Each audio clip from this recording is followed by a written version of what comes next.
everyone. It is a delight to be here and a real honor. Thank you to Dolores and Johnny for the wonderful introduction. I want to give a big shout out for HRC President Kelly Robinson and our board chair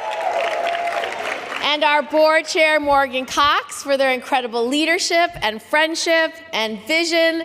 I also want to thank the Gala's co-chairs for this year, Danielle, Vikram, and Michael. Thank you for doing such a great job for all of us. And I want to thank the Human Rights Campaign for your stalwart commitment to fighting for the rights of LGBTQ+ people. This is an extraordinary organization. It's so extraordinary that it has had such an incredible legacy on the present, on the past, and most importantly, on what will happen in the future.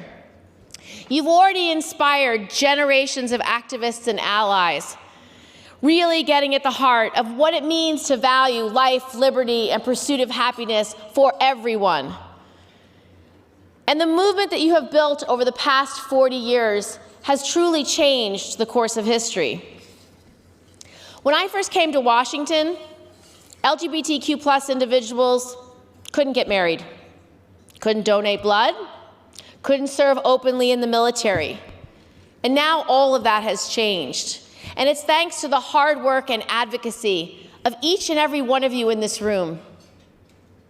Just yesterday, I had a drink at the Stonewall National Monuments Visitor Center to be with some of my favorite LGBTQ advocates. That wasn't there for us before, and it will be there for the next generation. LGBTQ+ equality is deeply personal to me and to my family. I've already performed 3 LGBTQ+ weddings, including my own brothers-in-law.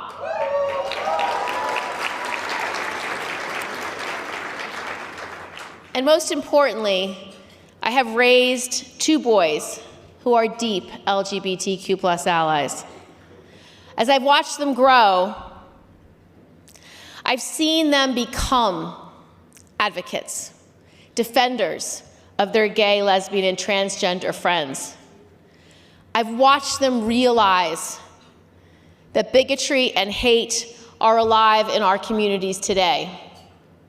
And they have become emboldened to lead and to defend and to fight for equality and equity for all. In my job as a senator, as a member of the Armed Services Committee, I've led the charge to make sure we could repeal the disgraceful and discriminatory Don't Ask, Don't Tell policy.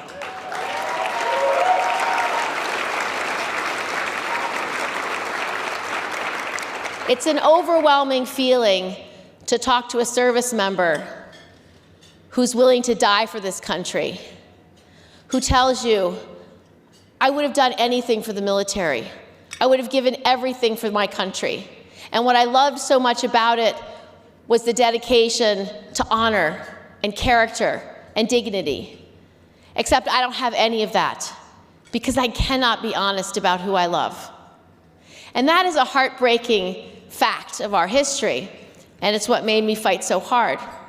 It's also what made me fight so hard to protect our transgender service members when President Trump attacked them over and over and over again. Now they can serve openly. I brought one of the most senior transgender military officials I could find to the State of the Union address when President Trump was speaking.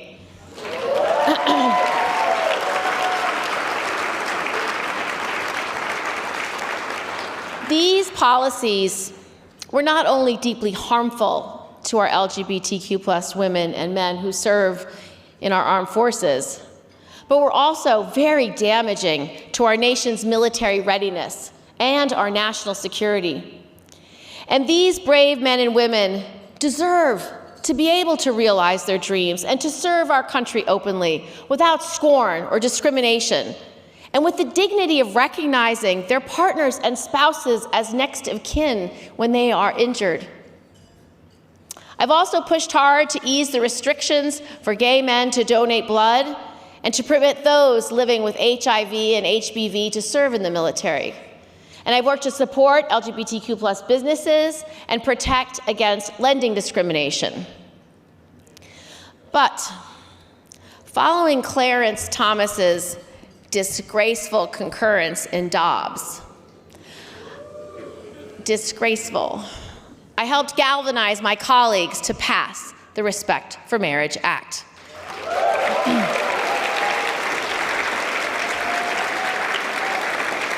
Now, this law should prevent the Supreme Court from eroding our hard-fought progress on marriage equality. Now, we have to outmaneuver them on reproductive freedom and access to contraception.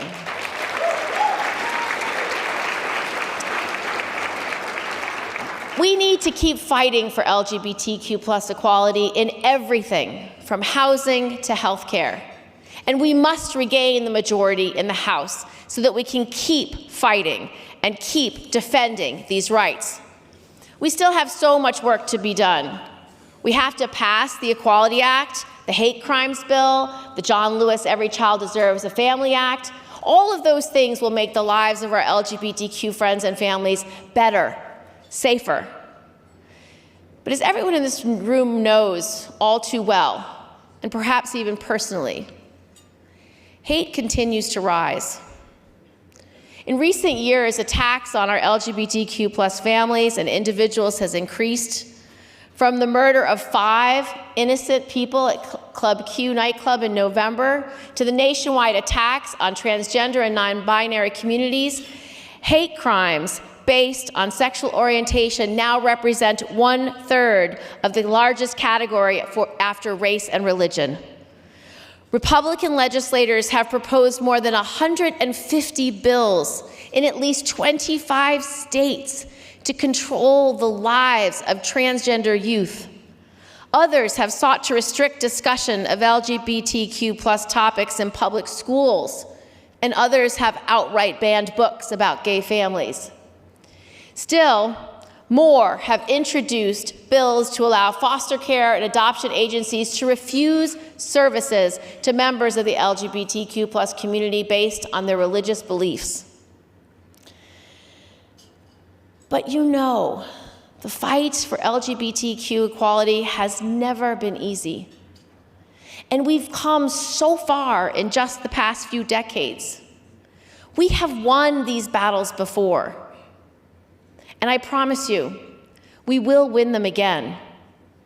We must continue this fight. They will not prevail. Because you know the moral arc of history is long, and it does bend towards justice. We are too powerful, too many, too dedicated. We are drawing lines in the sand that they will not cross. This will be our stand, and equality will maintain our battle cry. Thank you.